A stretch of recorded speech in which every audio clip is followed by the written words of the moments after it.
Welcome back to BNB Spoilers channel. Today we will learn about the intriguing dynamics between two complex characters whose paths have unexpectedly converged in the world of the bold and the beautiful. The reformed villain Sheila Carter Sharp has been working diligently to rebuild her life and maintain her newfound stability. After years of causing chaos and pain, Sheila has made remarkable progress in her redemption journey, finding love with Deacon Sharp and establishing herself as part of the Il Giardino restaurant staff. This transformation has been nothing short of miraculous for a character once considered beyond salvation. However, the delicate balance Sheila has achieved may soon be threatened by an unexpected family revelation. The possibility of Sheila returning to her villainous ways looms large as a new family connection emerges, one that could either strengthen her resolve to remain reformed or trigger a devastating relapse into darkness. Deacon Sharp, the owner of Il Giardino and Sheila's supportive partner, has expressed troubling intuitions about certain individuals in their orbit. During conversations at the restaurant, he's mentioned experiencing uncomfortable sensations whenever Papi Nozawa enters his establishment. These feelings aren't merely casual discomfort but rather profound unease that seems to connect to his memories of Tom Starr and Paul Hollis Hollister, whose tragic fates continue to haunt him. This sense of foreboding from Deacon shouldn't be dismissed lightly. His instincts about people have often proven accurate throughout his tumultuous life journey. When combined with Lee Finnegan's cryptic observations about similarities between mother and daughter, these warnings create an atmosphere of impending trouble that sophisticated viewers recognize as classic soap opera foreshadowing. The young Luna Nozawa has recently experienced a dramatic shift in her circumstances.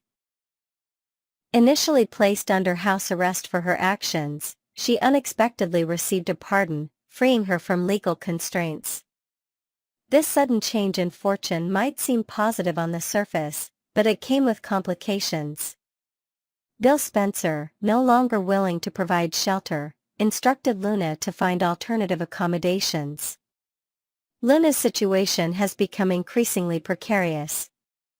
Without employment, housing, or supportive connections, she finds herself adrift in a world that offers little compassion to those with checkered pasts.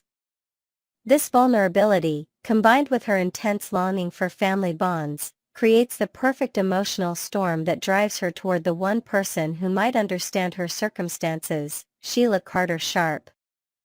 In a pivotal scene scheduled to air during the week of March 17, Luna makes a bold move by appearing at Il Giardino.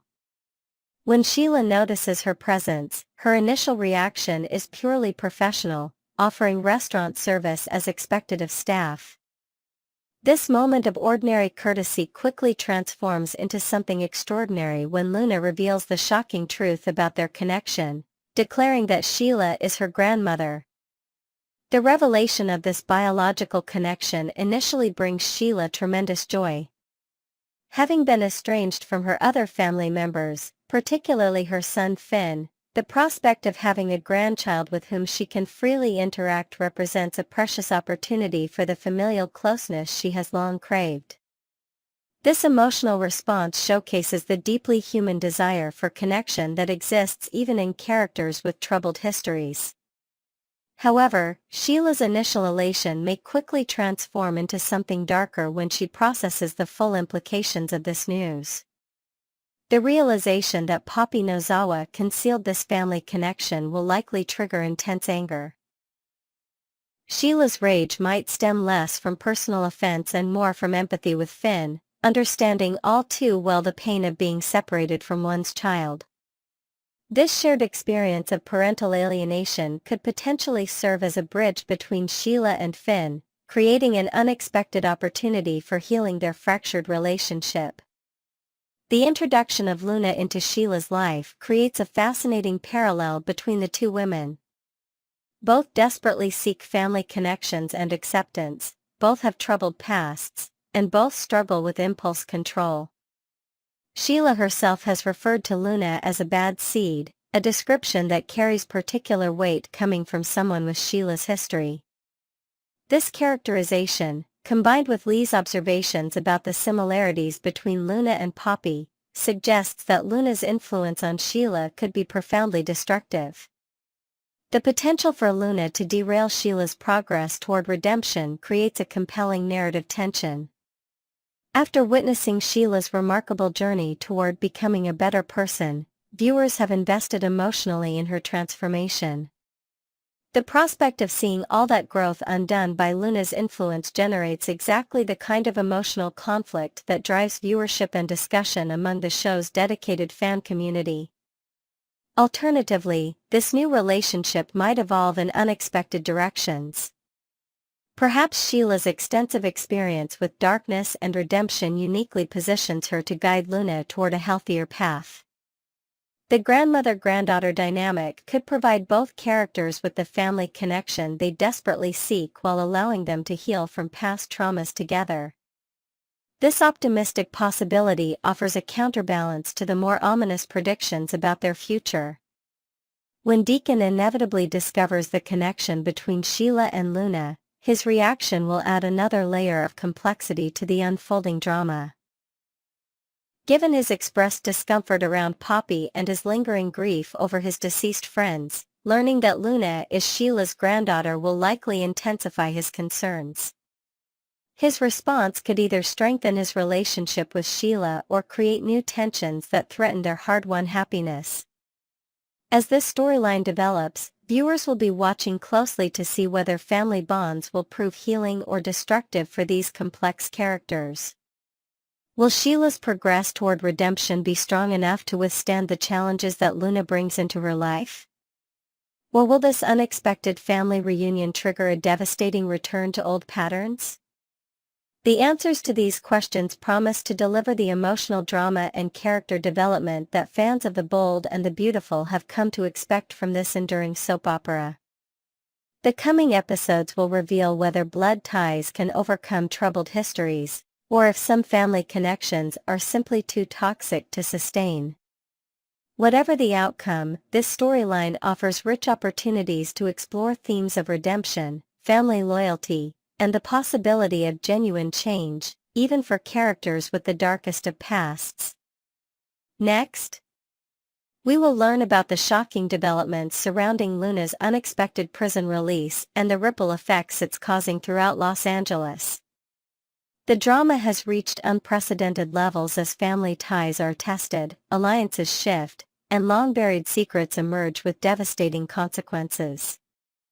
In what can only be described as a gesture of professional reconciliation, Carter demonstrated his renewed loyalty to Forrester Creations in a surprisingly symbolic manner.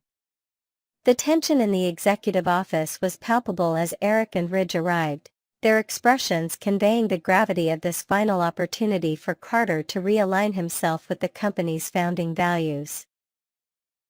The elegant office, with its fashion sketches adorning the walls and the Los Angeles skyline visible through floor-to-ceiling windows, served as the perfect backdrop for this pivotal moment in Forrester Creations' storied history.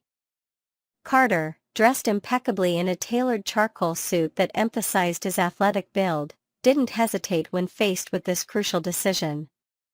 With deliberate movements that reflected his internal struggle between ambition and integrity, he reached for the LLC paperwork, documents that would have fundamentally altered the power structure of the fashion house, and methodically tore them to shreds.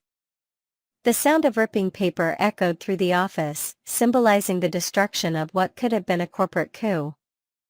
What truly captured the emotional weight of this reconciliation wasn't just the destroyed paperwork, but Carter's unexpected follow-up gesture. Reaching into his desk drawer, he retrieved Eric's vintage stapler, a seemingly mundane office item that carried decades of sentimental value for the Forrester patriarch.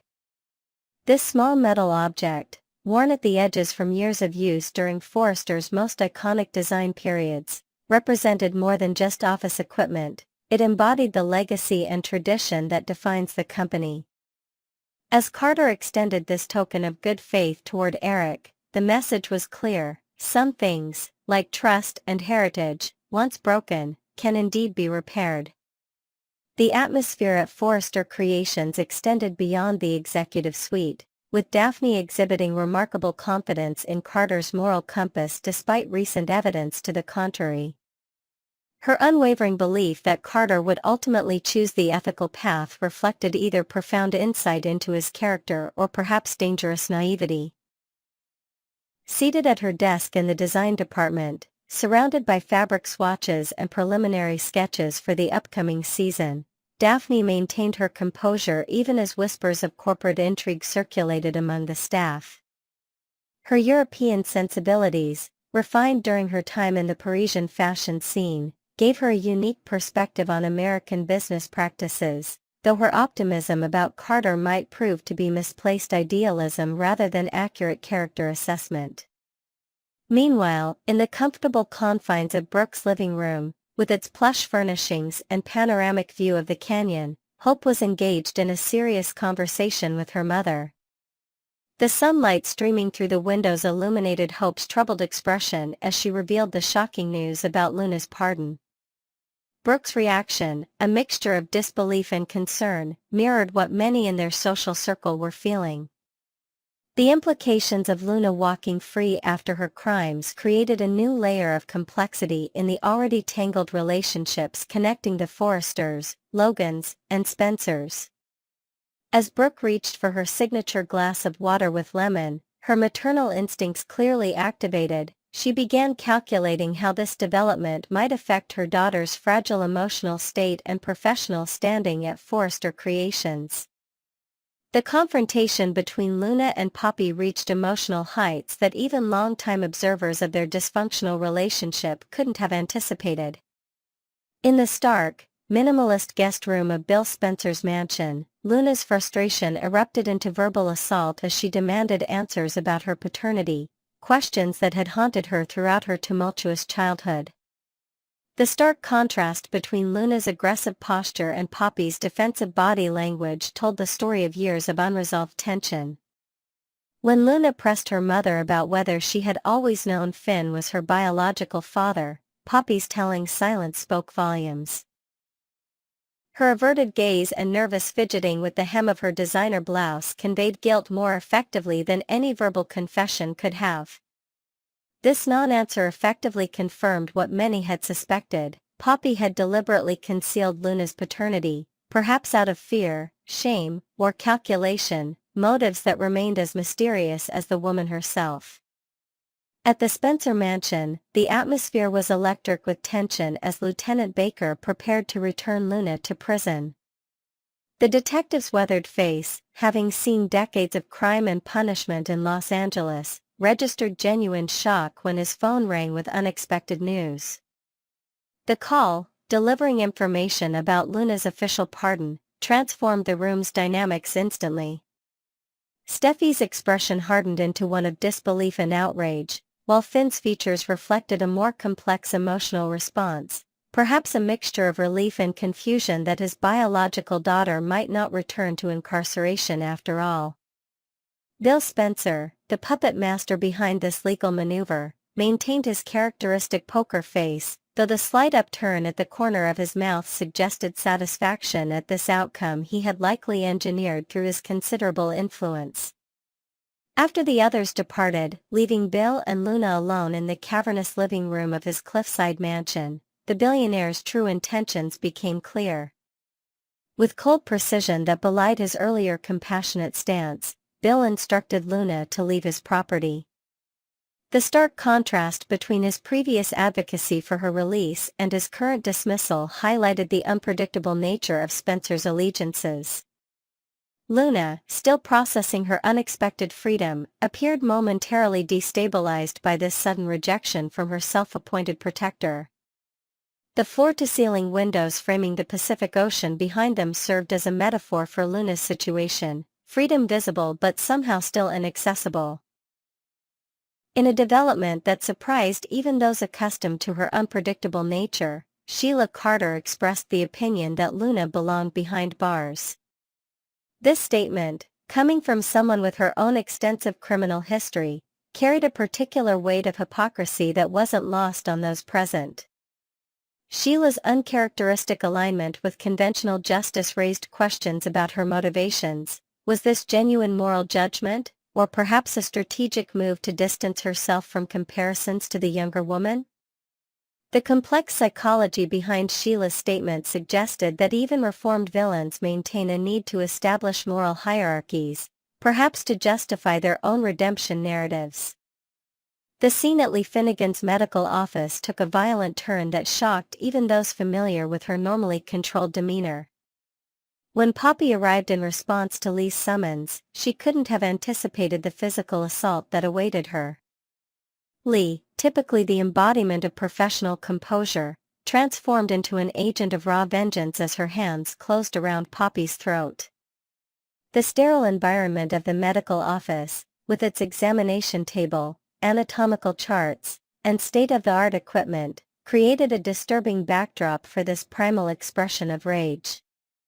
Lee's actions, while inexcusable, stemmed from a complex mixture of maternal protection, professional indignation, and perhaps personal jealousy related to Poppy's connection to Finn. The strangulation scene represented an alarming escalation in the sisters' long-standing rivalry, suggesting that the revelation of Luna's paternity had broken something fundamental in their already strained relationship.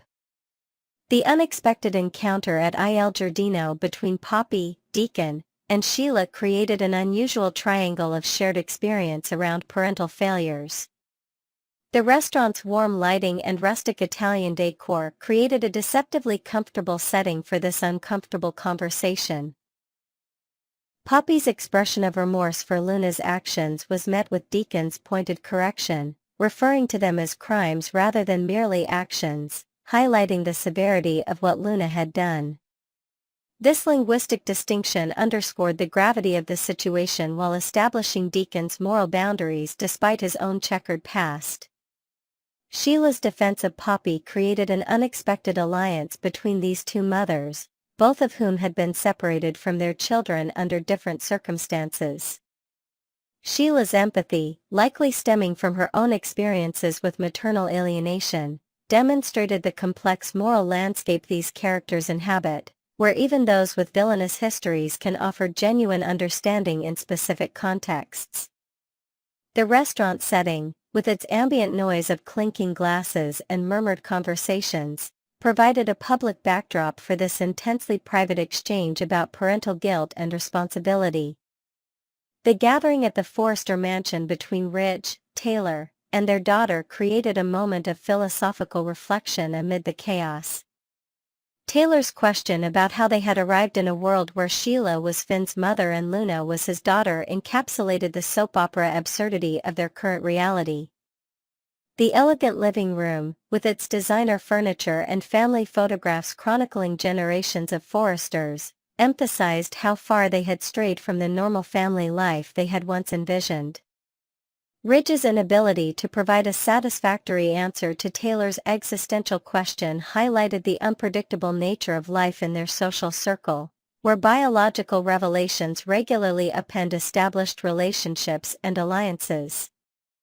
The subsequent confrontation at Bill Spencer's mansion brought together multiple generations of the Forrester family united in their opposition to Luna's release.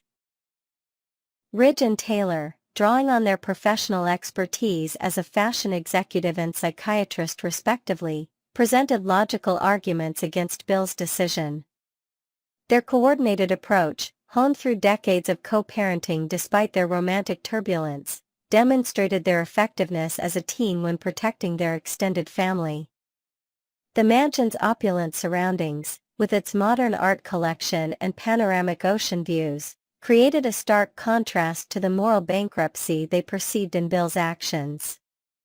The revelation of Finn and Poppy's one-night stand from years ago added another layer of complexity to an already convoluted situation. In the privacy of Lee's office, with its medical diplomas and family photographs creating an ironic backdrop, Finn disclosed that his connection with Poppy occurred when he was just 18, a young man on the cusp of adulthood, making decisions with lifelong consequences he couldn't possibly have anticipated. This confession to Lee, delivered with a mixture of embarrassment and resignation, filled in crucial gaps in the timeline while raising new questions about Poppy's motivations in concealing Luna's paternity for so many years. Steffi's confrontation with Bill reached new levels of intensity as she characterized his intervention in Luna's legal situation as sick. Standing in Bill's living room, her designer outfit and perfect makeup contrasting with the emotional dishevelment of her words, Steffi embodied the righteous indignation of a woman protecting her family. Her declaration that Luna would return to prison reflected either admirable determination or dangerous delusion, given the legal realities of the situation. The dynamic between Steffi and Bill, two strong-willed individuals accustomed to getting their way, created a clash of titans that threatened to have repercussions beyond this immediate conflict. Luna's attempt to justify her past actions through the absence of Finn in her life represented a sophisticated manipulation technique that Bill Spencer, with his psychological acuity, would certainly recognize. Seated in Bill's living room, her body language conveying vulnerability while her words calculated for maximum impact, Luna suggested that her criminal behavior stemmed directly from paternal abandonment, despite the fact that Finn had no knowledge of her existence. This narrative of conditional redemption, promising to change if given access to the family connection she craved, contained both emotional truth and manipulative strategy. Her pledge to prove she had changed echoed similar promises made by Sheila over the years, creating an unsettling parallel between grandmother and granddaughter that few could miss.